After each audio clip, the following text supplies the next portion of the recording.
Hey everybody, the deadline to get your application in for the spring vintage of Village Global Accelerator is March 1st. Companies that have been through the accelerator have raised from some of the best venture funds in the world like A16Z, Lux, Spark, Bessemer, Founders Fund, and many more. Learn more and apply at villageglobal.vc/accelerator. Hey everybody, it's Erik Torenberg, co-founder, partner of Village Global, a network-driven venture firm. And this is Venture Stories, a podcast covering topics relating to tech and business with world-leading experts.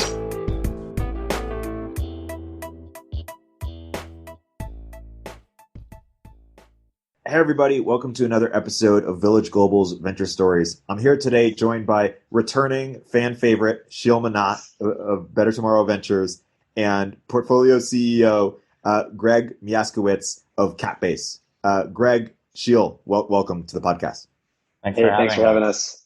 So Greg, by way of introduction, why don't you describe what is Capbase and what are the experiences that you had that led you to start it? So we built Capbase to solve a lot of the pain points for early stage founders, especially founders that may not have a big network in Silicon Valley that gets them a network to get top tier legal help from a law firm like Erik or Gunderson Dittmer, et cetera. And, I've founded a company before. I've advised companies, done some angel investing, and I found that it's actually very complicated. And it is very expensive to get a company off the ground.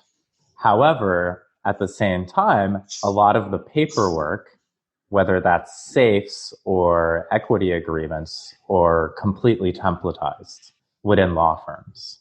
So that sort of got us digging into how do we make life easier for founders. And so we're really building legal and financial tools to streamline a lot of administrative workflows within companies. So that could be, for example, incorporating a company, buying your founder shares, or hiring an employee and giving them stock options, or raising money from an investor using a safe or convertible note. And the way that works on Capbase is that we've built a integrated, streamlined solution that actually replaces multiple point solutions. So doing something like hiring an employee and giving them stock options in a normal company, that involves a point solution for signing contracts. It'll involve a point solution for actually storing the executed agreements and then later sending them in due diligence. It'll involve a point solution for cap table management. It'll involve a point solution for payroll or even corporate credit cards. And there's manual data entry and re-entry between all these systems. By contrast, on Capbase, we walk the founders through customizing and generating all of the employment contracts, including visualizing what the impact is to the cap table. Say in the case of employee stock options, how does the stock option grant compare to other employee grants? How much of the employee stock option pool is left over for incentivizing other key hires? Then we issue the contracts for signing in our system. We do the e-signing. And because we have all of that data that went into the contract, it actually allows us to build a lot of things on top of it. Then we also process the transaction to deal with another pain point. We process the transaction for the equity or for an investment deal. We actually yesterday had our first large safes actually be executed on the platform. Because we're processing the payments for not just employee stock options, but also say things like a convertible note or safe. So as soon as the transaction goes through, we take that data that was entered into the contract and we update the company's cap table. We also keep the company's document room up to date for future review and due diligence. So there's no manual document organizing. And we also take that data and power employee onboarding on top of that, because that same information with the employee name and address can be used to set up payroll. It can be used to set up a corporate credit card on Brex. So we have an API integration live with Gusto, and we're working on one for Brex. But we also do other employee API integrations. So like that would be email setup, Slack, and GitHub. So we're taking, our philosophy is that we don't want to be another silo for data. We do not want to be a point solution. We want to solve and streamline kind of core administrative actions within companies to make life easier for founders and take the data that's generated and make it useful and actionable in other platforms. Because when you go to incorporate a company, that same data that you generate in those contracts, both the business registration as well as the ownership data and incorporation records, that's the exact same information you need to enter to set up payroll, to set up benefits, to set up a bank, to get business insurance. And so we've built API integrations and partnerships to streamline the setup of these kinds of core business services that every single startup needs on top of this data in our system. Awesome. Sheel, why don't you describe how you approach this as an investor, how you thought about Capbase, and you looked at startups in the space? Yeah. I think like the thing that really spoke to me is, so I've been a founder before, and I've faced a lot of these issues where like you're setting up a company, there's all these different things you need to do. If you look just like on Twitter, there are like constantly every day people are searching for these things and like typing like, how do I do this? How do I do that? And like for so many of the things I think about, like, oh, the answer is Capbase. Like that's how you should do it. That's how you should set up your board. That's how you should incorporate your company. That's how you purchase founder shares. That's how you register. That's how you take in investors. They can tie the investment back to the actual investment, or they can tie the dollars back to the actual investment. All these things that I personally hated doing as a founder felt like a complete waste of time. And like this really bothered me, that like I was doing this waste of time, and then all the hundreds of other founders were doing the same exact damn thing.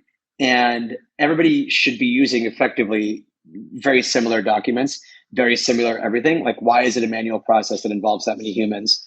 Like, let's just automate the thing. And it's like, it's the perfect thing that software can automate. And so when I met these guys, I thought like, yeah, this is perfect. This is a great solution.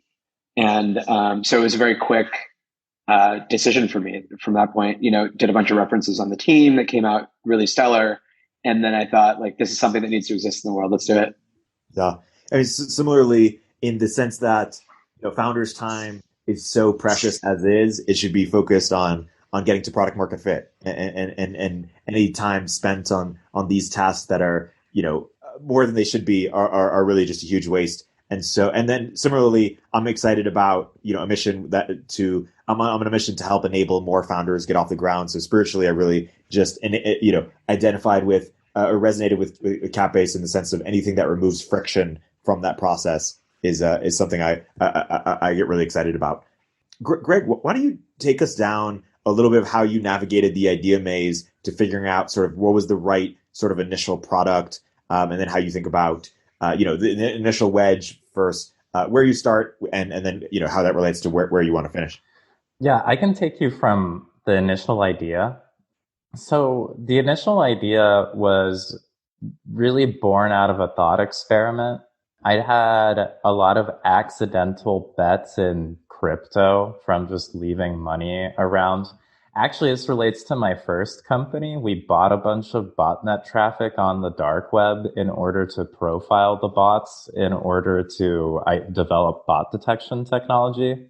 So I had all this money kind of laying around in Bitcoin that I just never spent on bots.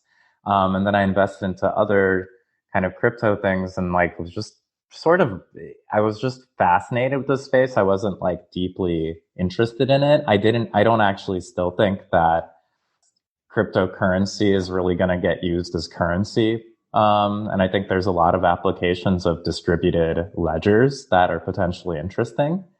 So Capbase was actually born out of a discussion around hypothetical applications of distributed ledgers. Then I started researching, and Delaware had passed the law that said you could basically use some sort of cryptographic token to track equity. It was Senate Bill 69 in like 2017. So that just got me thinking about tracking equity and tracking documents and tracking who signed the documents, authorization for signing of documents, and how you build a governance system, and also how you can more efficiently track these transactions. Then I realized it didn't really matter whether you use a distributed ledger or not to solve this problem. Like it can just be in a really secure database, and it doesn't matter right now. But it also led to, I mean, we were chatting about privately before about the hypothetical idea of making cap tables public. But that also, I mean, you can understand why I thought about that, because this is kind of the thought experiment discussion that led to this product idea. Then I went about systematically validating the product idea by literally talking to every founder that I was connected to on LinkedIn that would talk to me, and getting a lot of data points about their experience working with lawyers, how much of the process they understood around fundraising, how much money they spent, and so on at different stages of the company. And for my previous company, we'd also gone through Y Combinator's program for super early stage companies, YC Fellowship. And so I had access to the alumni network. And so I would just give people help with something. And then in turn, I would ask them if they would answer basically my survey questions and get on another call. So it was like I was getting paid back with data for helping someone with something that they needed my help with, that I had expertise in. Let's dig deeper into your thought experiment, because it's really interesting. Should cap tables, all cap tables, be public? Why don't you explain your thoughts on it, maybe explain even both sides of it, and why you're so fascinated by this question? Well, I think in terms of ownership records, I mean, what good is it having this ownership be private? I mean, what are you what could a founder hypothetically, what advantages do they gain from keeping that information private versus making it public? It's kind of like the same argument around transparency in salaries. Like, yes, you could potentially pay someone less than what they should objectively get if you're not transparent about salaries. So in terms of, equity grants, companies should be transparent with their employees about, this person got a lot of equity because they took a lot more risk. They joined the company way earlier. And have a system for being transparent and open and rational and non-arbitrary about those decisions. And similarly, from the investor side, if cap tables were public, I would know if an investor had a conflict. I don't necessarily care. I mean, there are people who are cap-based investors who are Carta investors, and we're also Atrium investors. But I at least want to be able to have the conversation and not have that concealed from me as the founder. I think that's really interesting. I haven't ever really thought about that. I think there should be a lot more transparency in general, like as a VC too. I think you should know, sort of ties in with that same topic. Like, you should know how much of a company I own, or maybe how active in the company I am. You should know how the company's doing.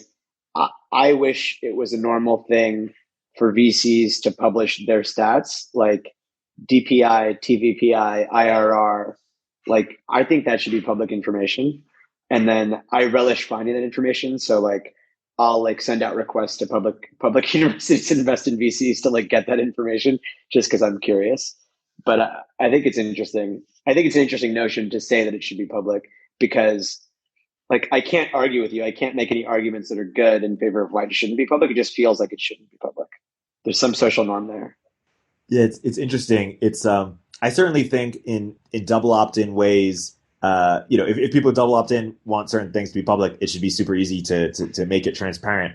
There's sort of some broader, it's almost a philosophical point of can people actually handle the truth? And in certain cases, maybe they can. In certain cases, it's more challenging. And you mentioned compensation data, right? There are companies, this is probably a reason why they're not transparent with salary data, where there's just huge differences between sort of the highest producer earning people and the lowest earning people. And for that to be transparent, that's putting a big cognitive burden on the lower earning people to sort of face that, or like, and maybe there are certain times where it's not deserved, but there are other times where it's actually deserved. And now they have to sort of like wrestle with that in a way that they didn't previously, in terms of ignorance is bliss. That's one caveat to why private sometimes makes sense. Another is, this is more philosophical, but like John Stuart Mill, I didn't think I'd be busting out the John Stuart Mill. He wrote a lot about how what's really important in society is that we make it a place that's amenable to experiments, that we learn from experimentation, from the marketplace of ideas. And a lot of those experiments end up failing, but some of them end up changing the world and for the better. And so in a world in which everything is transparent or private, are people less willing to take risks or less willing to do things that might seem unpopular now, but if it works, actually could change the world. And so I too be in general a fan of just radical transparency if there were certain norms, cultural norms that we adopted alongside them, but I think they are too difficult for many people, which is why founding myths are so valuable, because they can help people, or the lack of transparency in certain ways, they can help large groups of people coordinate under even sometimes an illusion, but it leads to a better outcome. What might you say to that, Greg? I mean, I feel like in terms of like, there's a lot of downsides and potential downsides, right? Like some people will find out that they're paid less than other people, and that people with certain skills might be paid more than other people. But on the flip side of that is you may find out, when you think about gender pay gaps or any other metrics around diversity and inclusion, companies right now, because they're not really taking a look at that data, and no one really looks at it until they're a giant company with 1,000 people and hire a diversity and inclusion officer, right? Until they're like, almost Google size, no one takes a look at that data. No one scrutinizes it. So companies that might have good intentions and might be wanting to do right by their employees might be have systematic bias that they're underpaying women in the company or giving them lower equity grants, and they don't even know because they're not looking at the data. Yeah, I think that's totally legit, and I think that's been a huge improvement that we've been able to do that for groups that have been discriminated against. I think a concern is you could potentially just create incentives for, there are millions of differences between people that you could track against. Yeah, right. Yeah. What happens if left-handed people only make 15% of what right-handed people make? Are we gonna like the groups that you mentioned have sort of legit historical claims and stuff like that, but there's just worry about what it could become. I mean, for what it's worth, like we're not completely transparent within Capbase, but I do tell people what the ranges that we are giving are at this stage of the company.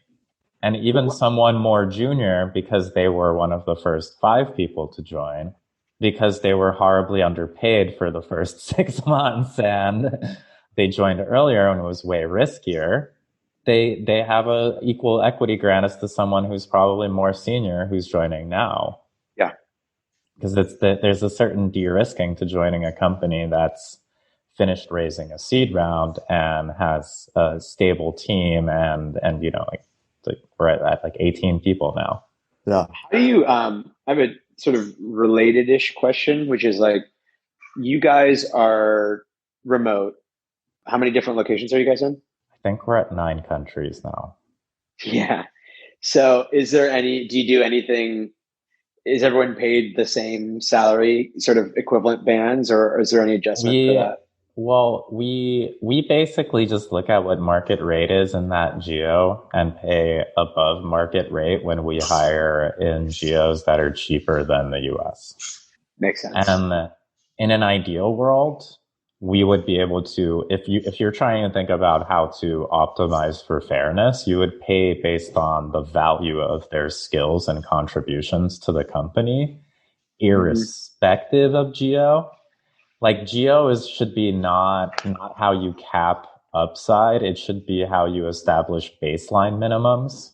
Like you can't get anyone to work for you comfortably if they're getting paid like $40,000 a year in New York City. That's like basically the poverty line, or barely above it in New York. So, but I think like if you're optimizing for fairness, you should pay people based on how their skills are valuable to your company. Now, I'm just going to be blunt. We fail that ideal as a company, and we would not be viable as a company if we paid anyone market rate by US standards. So I would say philosophically, I wish we could be there, especially for the early employees who are helping build the company into what it is today. So we're kind of in some middle ground where we're not optimizing for paying people the least amount possible, but we're certainly not like paying probably like global market rate averaged across all geos for people in cheaper geos. Makes sense. Yeah. Another related question to transparency is around founder to investor transparency. Throughout the life cycle of a company, it's easier to be transparent once you've already taken the investor's money. But how about before you take the investor's money and during the pitch? And, I bet a bunch of founders who, Sheel backed or I backed, or a number of people backed who've been immensely successful, if they were totally transparent when they were pitching, in the beginning and said all this, emotional struggles that they're going through and that's a funny gray area. But I mean, I don't know if you know about Immanuel Kant and his writings about whether omission of information is ethically as problematic as lying. So this is a debated subject. Where does Kant get out? What's Kant's perspective? I mean, it's more. If I recall correctly, it's that it's more or less like the same. An omission, they're lying by omission of information is about the same as misrepresentation. That's overt and deliberate. Yeah. It's funny. It's just the founder knows more than anybody else, like all the reasons why it'll fail. And so I always appreciate when a founder's like, hey, here's why we think it can work, but also like, here's all the things we don't know about. And they're mostly the data is garbage. That's why I'm not telling you the data that you'd normally expect to see in my deck. Yeah. How do you think about transparency on how transparent should a founder be when pitching about all the reasons why certain things will fail or all their insecurities about it?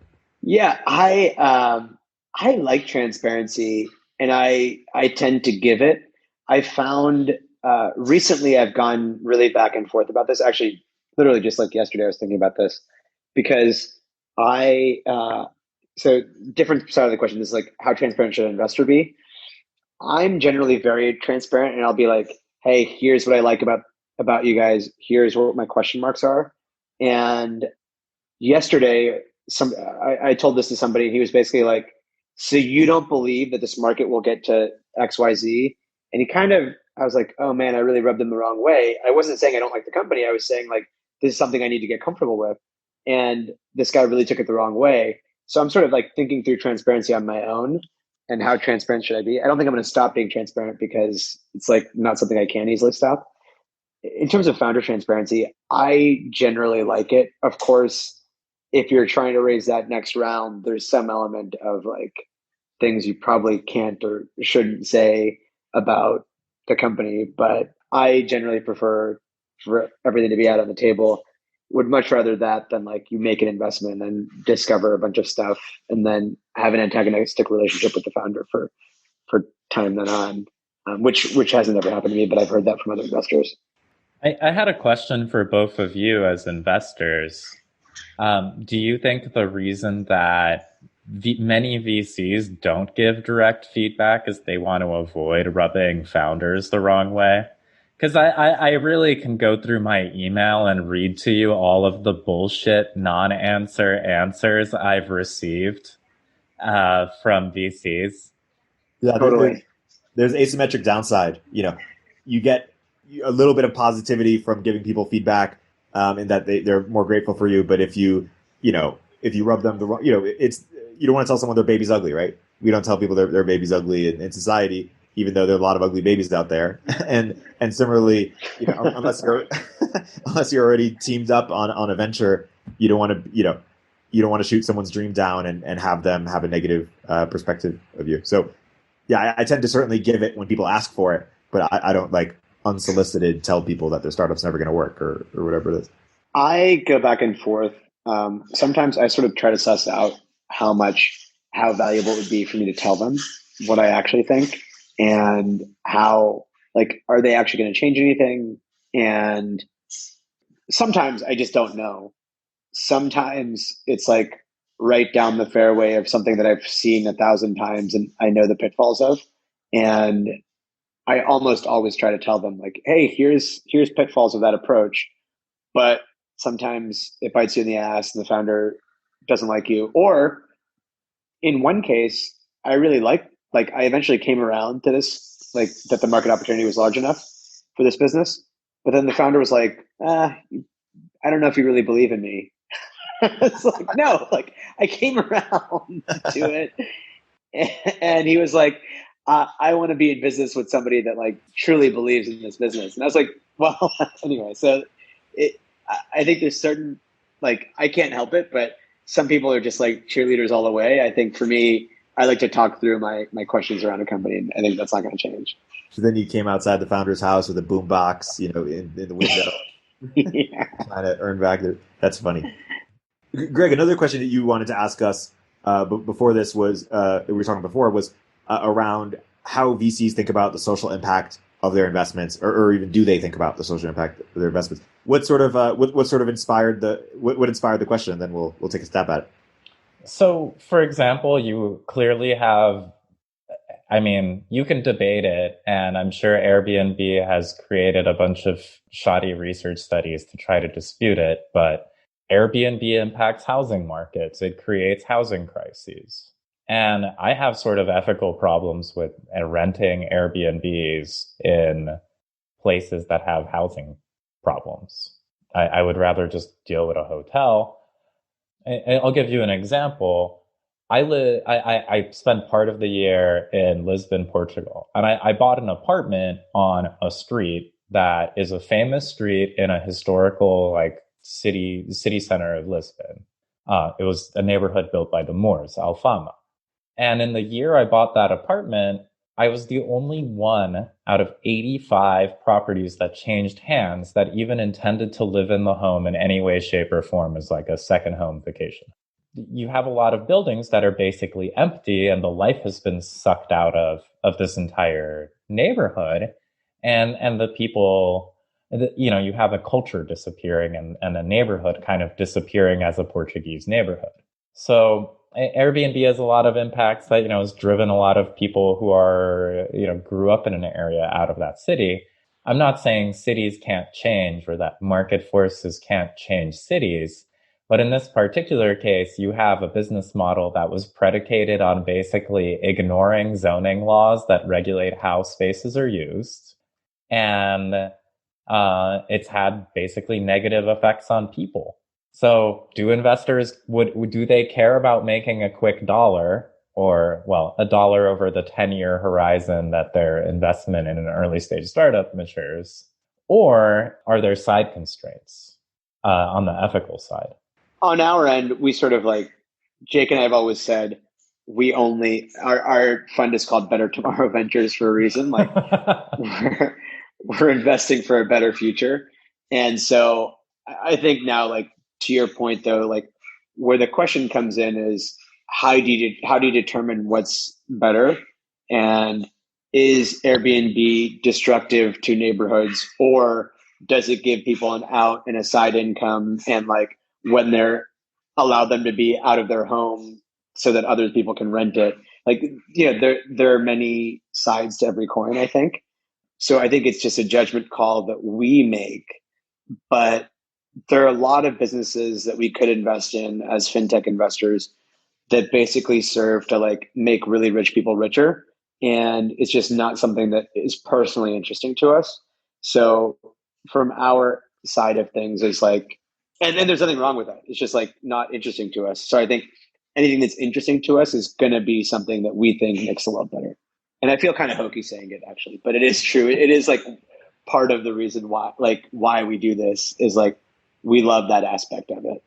Yeah, I'm not familiar enough with the Airbnb issues. I'm sure a number of people would dispute or challenge your premises. I think, and I'd sort of phrase it in that way. The way you phrase it is, do these investors care about ethics or do they care about a quick buck? Another way, challenging way, counter way of phrasing is like, do you care about being a dictator over what impact is and what good value is, or are you open to sort of a pluralism and diversity of viewpoints on that perspective, and the freedom for people to decide for themselves what they think positive impact is. Now, there are things that we all have alignment on in society, like cigarettes, and we regulate them, and so to Sheel's point, we look at our at what we care about individually, while acknowledging that other people might care about different things, and so we might say, hey, we don't want to do this space because it's not what excites us,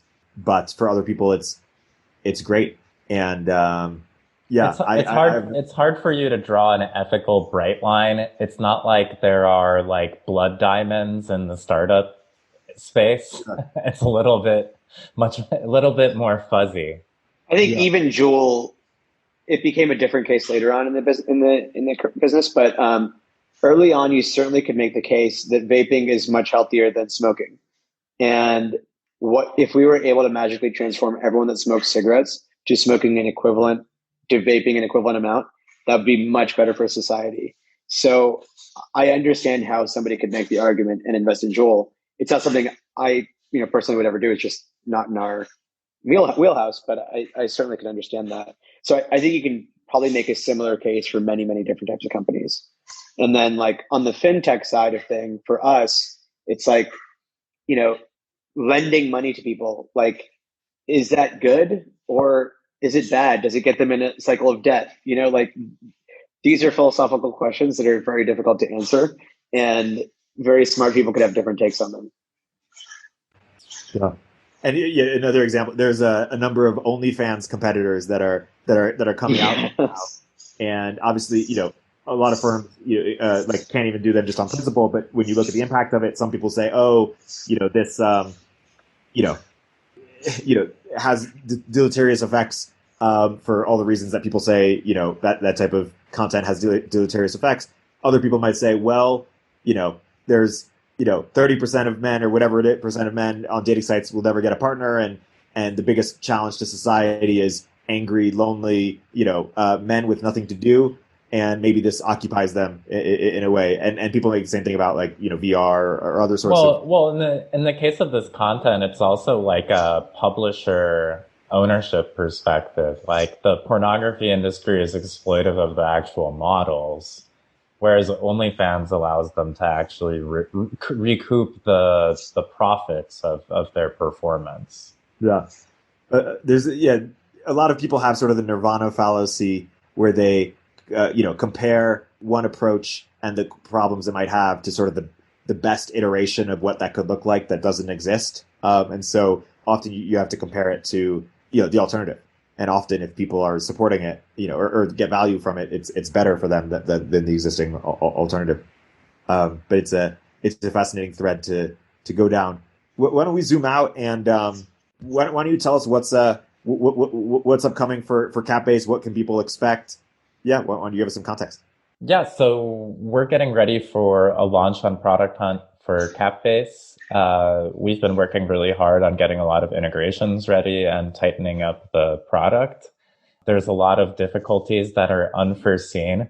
For example, finding a way to deal with payments digitally when you're dealing with stock transfers, like an employee getting an option grant, restricted shares that are worth like 1/10,000th of a penny and paying 5 cents, and then an investor paying $100,000. So we've had a lot of unforeseen challenges that we've worked through. So we've been deliberately working slowly through our beta waiting list and letting a couple companies through at one time. And our goal is to be ready to start next year really advancing the product. Right now, we're really set up for companies that are newly forming to register on our platform. But we've been aggressively building both a workflow that's really streamlined, that's both automated and pieces of it are manual for importing companies into our system. So we can take existing companies and get them set up on Capbase. And that'll be kind of a guided onboarding process where they upload pieces of their document room. And we'll parse the data out of the contract systematically to generate their cap table and org chart based on the legal facts on the ground and the contracts the company has entered into. That's awesome. And just because, your business helps enable startup creation, we are having this conversation, 8 months or so into the pandemic. How do we think that this pandemic will forever change versus just temporarily change how we think about growing startups? Well, if it's like anything like past recessions, we should expect to see an increase in company formation. During the last recession, you had a 15% year-on-year increase each year for company formation. And a lot of the companies that we think of as household names in tech, from GitHub to Airbnb to Slack to Credit Karma, those companies were all formed during that recession. There should be, I guess the term is hidden secret, where basically there's a stigma against something, but once somebody proves it can be done, or once some cataclysmic incident forces people to do it, everyone sort of admits in unison or realizes that they wanted it all along. And this isn't everybody, but remote was for many people, and it already started to go that way. But there was a long held stigma that it couldn't be done, and many people. Prominent people still believe it can't be done. It can't be scaled. It's suboptimal in many directions. And so I'm excited just for more examples to come out and sort of, prove that it can. At this point, have you invested in companies where the founders have never met in person? Oh, yeah. Yeah. It's a little different from have you met them as an investor, but where the founders have never physically met. We actually haven't done any yet, but I'm sure it'll happen soon. One interesting thing that I've seen, I've seen several companies, I've met with several companies recently that are husband and wife teams, and they had never worked together before, but they're like, now we're just at home all day, and we decided to start a company together because we're spending all of our time together anyway. Might as well actually just do a company together. So I've seen a few companies like that have popped up. I'm sure there will be many companies we invested in the future where the founders have never met. Well, that's a great place to wrap. Greg, for people who want to learn more about Capbase, where can you point them? Go to capbase.com. And if anyone's interested in checking out our product and any listeners out there want a discount code or just want a product demo or to ask us any questions, feel free to email me at greg@capbase.com. Awesome. And if you're building something in fintech, you already know this, but go to Sheel. We love working with him and doing a bunch of deals together like Capbase. So Greg and Sheel, thanks so much for coming on the podcast. Thanks for having us, Erik. Thanks, Erik.